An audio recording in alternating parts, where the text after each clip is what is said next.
ربنا اغفر وارحمهما كما ربياني صغيرا ربنا اغفر وارحمهما كما ربياني صغيرا Through the window of my eyes memories of being a child of the inscriptions in Madinat al-Hajr that the Rasul was talking about.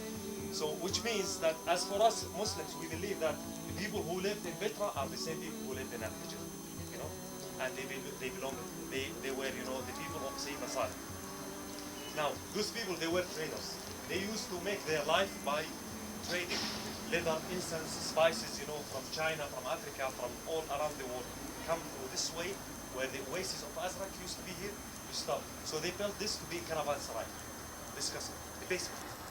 Then with the coming of the Romans, it was military station. Then with the coming of the Muslims, then it became used as a palace. You know, the governor of the Umayyad, he used to live in here to be in a good relationship with the Bedouins. You know? আল্লাহ তাআলা রসুল করিম সাল্লাল্লাহু আলাইহি সাল্লামরে যখন নবী বানাইয়া পাঠাইছেন, আল্লাহ রসুলে এক আল্লাহর দিকে দাওয়াত দিয়েছেন, আর কুফারে মক্কা 360 মূর্তির দিকে দাওয়াত দিতা, এই মূর্তির পূজা করতা। তো দুইটা একে অন্যের একেবারে পুরো এগেনিস্ট আছে। তার লাগে মক্কা শরীফের মানুষ সকল যারা মুসলমান হয়েছেন তারা আল্লাহ রসুলের আশিক হয়ে গেছেন, আর যারা মুসলমান হয়েছেন না তারা আল্লাহ রসুলের চরম দুশ্মন হয়ে গেছিল। যে কোনো সুরাতে আল্লাহ রসুলকে কষ্ট দিতে পারত, এই কষ্ট দেওয়ার ব্যাপারে কোনো রকমের পিছা আসেন না তারা। তো কষ্ট দেওয়ার ভিতরে শারীরিক কষ্ট দিতা, মানসিক কষ্ট দিতা, সকল রকমের টর্চার করতা আল্লাহ রসুলের। এক টর্চার এটাও আসিল যে আল্লাহ রসুলে বিভিন্ন রকমের কোশ্চেন করিয়া পেরেশান করতা আল্লাহ রসুল। কোশ্চেন করতে করতে সব কোশ্চেন শেষ হয়ে গেছে, এখন আর কোনো কোশ্চেন নাই তারা, সকল কোশ্চেনের উত্তরও পাইছেন তারা। এখন তারা যে কোশ্চেন আর কিতা আছে আর তো আপনার কাছে নাই, তো মদিনা শরীফ যাও, ওখানে ইহুদি সকল বসবাস করে, তারারে জিগাও যে কিতা কোশ্চেন আর করা যাইতে পারে, করিয়া তাইকে আটকাই দিতে পারে। তো উকবা বিন আবি মুআইদ আর নজর বিন হারিস, এই দুই পণ্ডিতরে তারা পাঠাইছে মদিনা শরীফ যে তোমরা গিয়া জিগাও তাইকে আর কিতা কোশ্চেন করা যাইতে পারে। তারা গিয়া ইহুদি সকলকে জিগাইলা যে আমরার মাঝে এই ব্যক্তি নবুয়তের দাবি করে, তারে কোনো লাহান আটকাল যায় না, কিতা কথা দিয়ে আটকাল যেতে পারে তোমরা কও। তো তারা কইল যে 3টা কোশ্চেন চারটে গিয়া করবা, যদি সত্যিকারের নবী হইয়া থাকে তো জবাব দিতে পারবো, আর সত্যি নবী যদি না হইতে পারে তো জবাব দিতে পারতো না। তো এক কোশ্চেন হয়েছে যে রূহ কি জিনিস, এটা জিগাও, মানুষের ভিতরে যে রূহ আর আত্মা আছে এটা কিতা, এটা জিগাইবা। দ্বিতীয় কোশ্চেন হইল ওই ব্যক্তিকে যে একবারে ইয়াত্তানে ইস্টের থেকে ওয়েস্ট পর্যন্ত আর ইয়াত্তানে সাউথ থেকে নর্থ পর্যন্ত যে সফর করছেন ওই ব্যক্তিকে, আর জিগাও আসহাবে কাহাফের ঘটনা কিতাই আছে। তো তারা আইসন আইয়া কইছেন যে আমরা ভালো জিনিস লইয়া আইছি, সব মক্কাবাসীদের দলা করিয়া কইছেন যে ভালো জিনিস আছে, এই কোশ্চেন করছেন। অবল দলা হইয়া গিয়া রসুল করিম সাল্লাল্লাহু আলাইহি ওয়াসাল্লামকে জিগাইছেন যে আপনি কইন এই কোশ্চেনের উত্তর কিতা, এটা কইতে বললে আপনারা আমরা নবী মানব।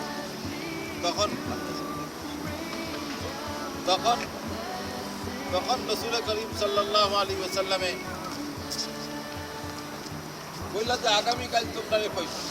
তাই ধারণা আছে যে প্রত্যেক দিন কয়েকবার তো হযরত জিবরিল আলাইহিস সালাম তাশরীফ আনেন।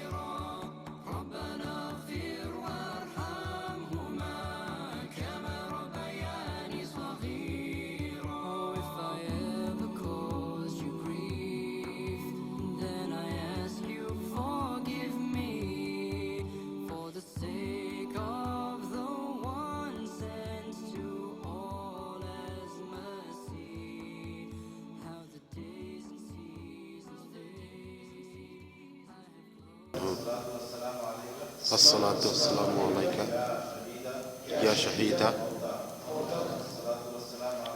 الصلاة والسلام عليك يا عيسى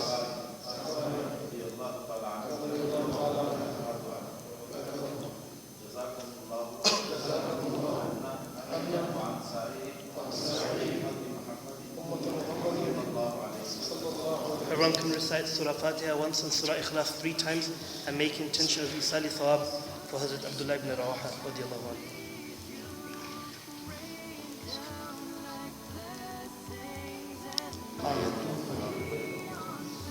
This tomb here is of Hazrat Abdullah ibn Rawaha radiallahu anhu. He was from the Ansar. He was one of the great of the Ansar. What we've got to remember is obviously the Muhajir were the ones from Makkah, the Ansari from Medina, which means that he accepted Islam later. So Hazrat Abdullah ibn Rawaha, he was from one of the greatest Ansars. And this Abdullah ibn Rawaha, he was one of the commanders of the Battle of Muta, where we're going to be going next inshallah. He was the third commander. We've been to the other two, Hazrat Ja'far al-Tayyar, Hazrat Zayd bin Haritha, and here we have Hazrat Abdullah ibn Rawaha, the third commander of this battle. And he was a great Sahabi radiallahu anhu. Rasulullah sallallahu alayhi wa sallam, he loved him very much. And again, where Medina, where's Makkah, we ask Allah that looking at this person, may Allah have some mercy on us also. Amen.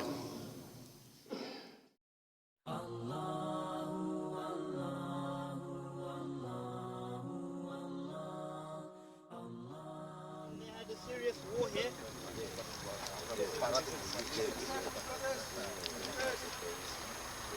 So what happened was, even now, Thursday night, Friday, Thursday night, the people that live around here, they witness and they say, if you come here on Thursday nights, you can hear the running and trampling of horses and the clashing of swords. Okay, also saying that it could be there's a possibility that those Sahaba radiallahu anhum who passed away here, it was their intention that they wanted to strive, continue to fight in the way of Allah. But it could be that because they wanted to continue with this amal, they weren't like other people, they said, we'll just fight a bit and finish. They gave their life, and that's one of the reasons why they were victorious, because they had nothing to go back to, they wanted to finish their life. So anyway, the possibility is that because they asked Allah and Allah accepted this dua, and that's why even till now, Thursday nights, people who live around here, they say that you can hear voices, you can hear as though a battle is going on. So this is subhanAllah amazing. Okay, again, they have a lot of favor on us. It could be that had they not picked up the kalimat of Allah and they kept Allah's deen up, it could be that we wouldn't be Muslims today. So we owe them a lot.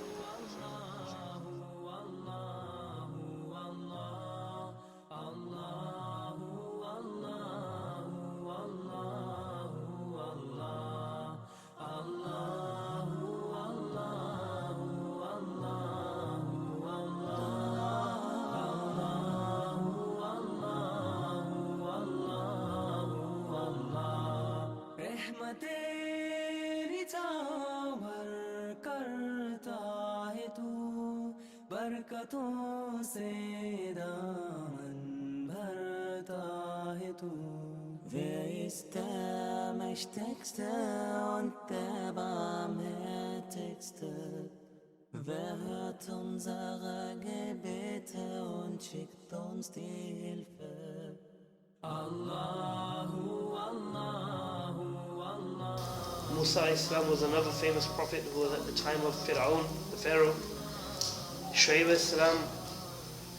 Again, these prophets, they were so great, obviously, their daraja and their status, not the greatest ranking Sahabi can come anywhere near to the lowest ranking prophet. And obviously these prophets, they were so much more famous. You have many prophets, 124,000 from them, there's many mentioned in the Quran. Shu'aib Islam is one of the most famous prophets. And again, they've sacrificed where they were born, where they ended up, what type and how they worked for the deen. Again, it's another lesson for us people to learn.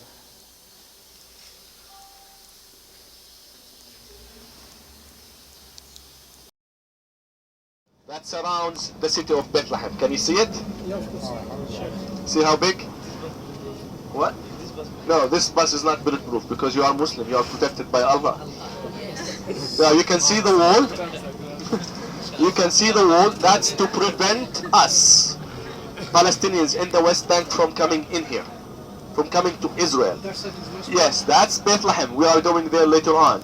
Okay, this is also part of our land, but taken by the Israelis to build what they call this land for security reason. After a couple of years, it is given to the settlers who start building houses, and they spread like cancer. They start with 3 or 4 caravans, then after a few years, they have houses. I'm going to point to you, and this is what happens over here. Is some of bank. We are in the West Bank, okay? And you are seeing, you are seeing this to protect the road. You can see the fence to the left. because Palestinians are shooting on the cars traveling. This is where the Palestinians will never reach that checkpoint. They have to take different roads to enter to Bethlehem. And I will be pointing to you what we call the beginning of a settlement, which we call cancer for us, because this is where they actually take the land. And most of the land over here is owned by the Palestinians. You can tell they are actually farming. You can see the terraces. And we are talking about a very fertile area, because over here, this area is much higher than Jerusalem. Most of the water that is actually coming to Jerusalem comes from these mountains. This is why the Israeli army or the Israeli government said that they will never give up this land because of the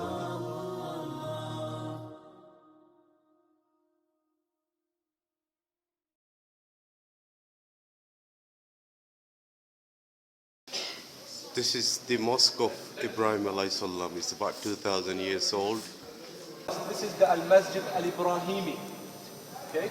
Now, when I said Al-Masjid Ibrahimi, according to the hadith, and I'm following what we say, the hadith, the good Sahih hadith. According to the hadith, Ibrahim alayhi salam came from the north part of Iraq, very close to Turkey, through Syria, through the area of Palestine, then he went to the area of Saudi Arabia. Over there we know the story of Hajar and Sarah. Then he came back to the area of Palestine over here, and he settled in the area of Hebron where we are. Now according to the hadith, Sarah alayhi salam died. And Ibrahim didn't own anything over here. He was just a visitor. This is where he actually approached the people of the area of Hebron, and he actually bought a cave. A cave for what? For burying Sarah. Okay? Now you are seeing a mosque. The actual tomb, the actual cave is under us. Okay? This is a monument over here. Okay, we're talking about a monument which is almost dated 2,000 years old. I'm talking about a king at the time of Isa alayhi salam. His name is Herod. He was a Roman. Okay, he was controlling this area. He actually built over here what we call a palace or a fortress. Now it stayed like this until the Muslims come over here. And we're talking about the year 691, when the Muslims actually took the area from the Phrygia, which are actually the Byzantines, okay? And they took this area and they started building mosques. And the first mosque ever built over here was the Al-Aqsa. Later on we will be visiting that area. Then they came over here and they actually enlarged this area. Why did I say enlarged? Because there was a building over here done by King Herod, which was the king at the time of Isa alayhi salam. Now, the building from outside, if you notice, as we came in and out, when we go out, you are going to see huge stone. This is from the time of King Herod. But the rest is from the time of Salah ad-Din al-Ayyubi. And I'm talking about the year 1187, when Salah ad-Din al-Ayyubi kicked out the Phrygia from here. I'm talking about Salibiyin, which are the Crusades. And he actually built over here a mosque, what you are seeing. And this is the minbar, as you can see. According to the history, Salah ad-Din Ayyubi donated 2 minbars to the area of Palestine. This is the original one, and we have another one used to be in the area of the Aqsa Mosque, which was burned, and we will discuss in details when we go to that area. Now over here we have actually the cave, the burial cave, which is under us. Ibrahim alayhi salam is buried over here. His wife Sarah, as we entered, if you look very carefully, there was a window, and it says Sarah alayhi salam. Over here you have Ishaq alayhi salam, and this is here Rivka. Now these are monuments. The tombs, the rooms are under us. Okay? Now, the mosque right now is controlled by the Israeli army. If you notice, we had to check through an Israeli checkpoint. Now, in the year 1994, which was the 22nd of February, it was Ramadan on a Friday morning. Salat al-Fajr, one of the Israeli settlers who actually lived in the settlement we entered, he came during the Salat al-Fajr and he killed over here 29 Palestinian Muslims who were praying for Salat al-Fajr during, I'm talking about the 22nd of February 1994. Okay? It was a Friday, it was Ramadan. He killed over here 29 people. And as a result of that, this area was taken by the Israelis and divided. Okay, what I say divided, there is another side for the mosque which is controlled by the Israelis, and it is used as a synagogue, which is a worship place for the Jews. Okay, most of the time we are not allowed to have the adhan over here. They do not allow us to call for the prayers because they say that we disturb the settlers who are praying in the other side. Okay? Sometimes we are not allowed to reach the area where we are in. Like 3 days ago, this area was closed for the Muslims because the Jews took it over and they had their own festivals over here. So over there, in the other side, they have the tomb of Jacob. Yaqub alayhi salam is buried on the other side, and of course his wife. Now the only thing we don't know is Yusuf alayhi salam. According to the hadith, according to the Quran, Yusuf died in Egypt.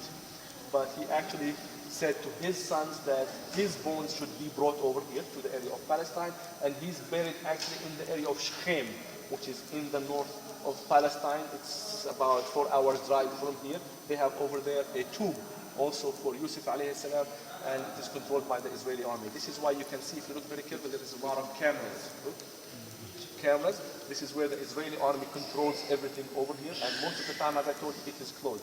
Now, there is over here a sign that says Al-Ghar al-Sharif. Actually, through it, you can see a lady actually is bending down. You can see a light, and I'm talking about almost 10 meters under us is the actual cave where the tombs are. I'm talking about Ibrahim, I'm talking about Yaqub, Ishaq, and their wives and Sarah are buried in cave under us. So this is the story of Al-Haram Al-Ibrahimi where we are in. Okay? So whatever you see, these are monuments, and under us is the tomb. Okay? Now, I'm going to give you 15 minutes if you would like to go around, take pictures. If you would like to pray, also Sunnat al-Masjid, you want to do it. But we should meet all in this area after we finish, inshallah. This place, where we are. Okay? This is, do not exit.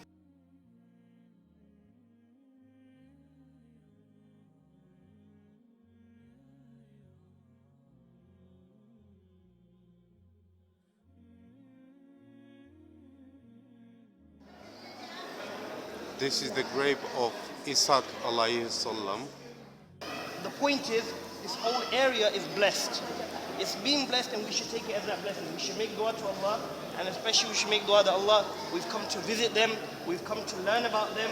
We want to know about them. They're our prophets, just like our zeal, and we're trying to build up our love for them. Allah, please take us into paradise with them. Make us visit them. Make us be able to, just like they're in paradise, please allow us to get into paradise as well. So these things we should bear in mind and do this. And also Musa mentioned quite a few verses in the Quran. It's a good one side of the Quran what Muftis have recited, and it's all Allah's talking about these prophets, all the famous prophets, Ishaq, Yaqub, Father Ibrahim alayhi salam, Ismail alayhi salam. So we've been blessed again with this opportunity. We should make the most of it amongst all of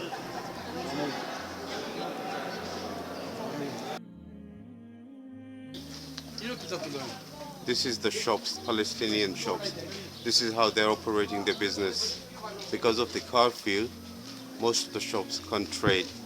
They've got no goods. Literally all the shops are empty.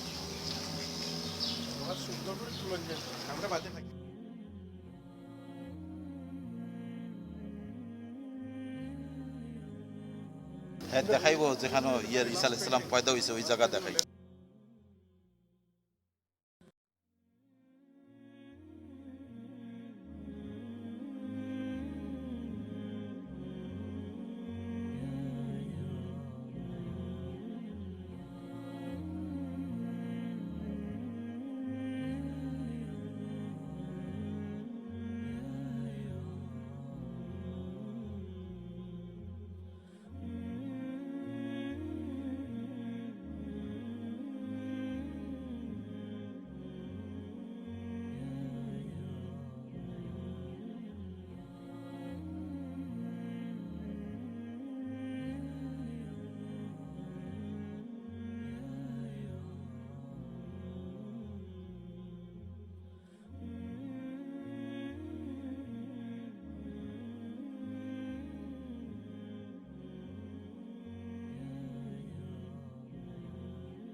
one of the traditional places of Maqam Sulaiman al-Farisi. Why did I say traditional?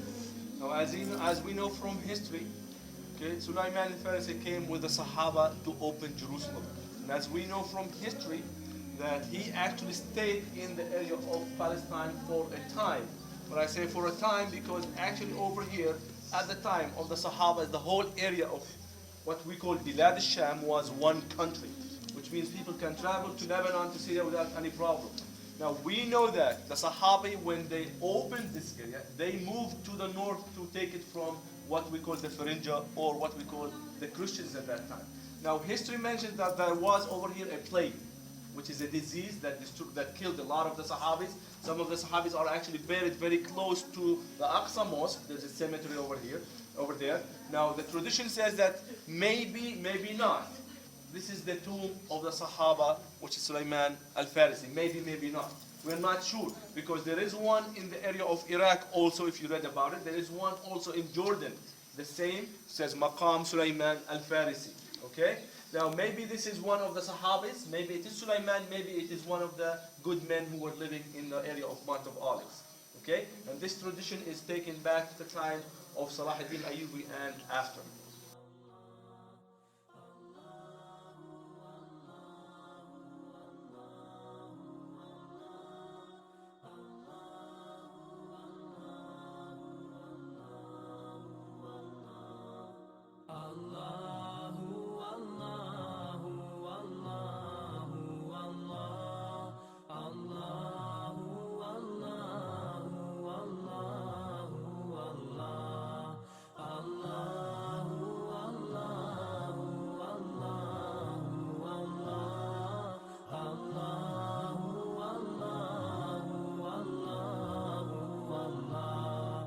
As I look to nature's beauty, dazzled am I, knowing everything calls on you.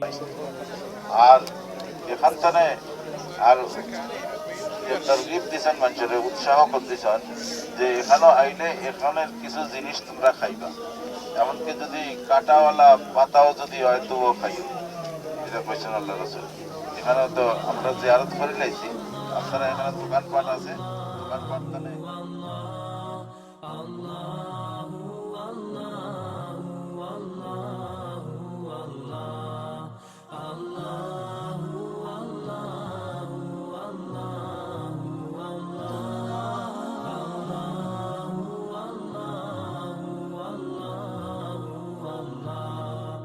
रहमतेरी छावर करता है तू, बरकतों से दामन भरता है तू. Wer ist der Mächtigste und der Barmherzigste? Wer hört unsere Gebete und schickt uns die Hilfe? Allahu, Allahu, Allahu, Allah, Allahu, Allahu, Allahu, Allah, Allahu, Allahu, Allahu,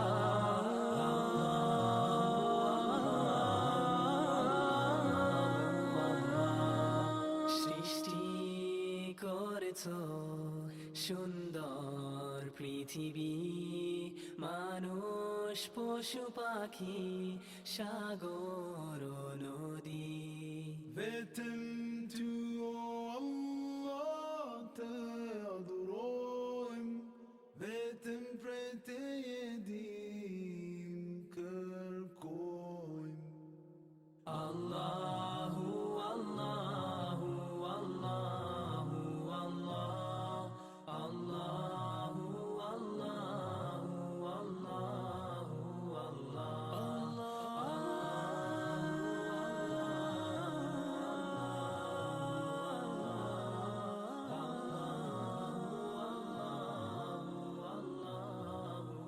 Allah. Mon Seigneur, vous êtes le seul que j'adore. Je m'adresse à vous avec un cœur plein d'amour. Tes अश्कों को में दिले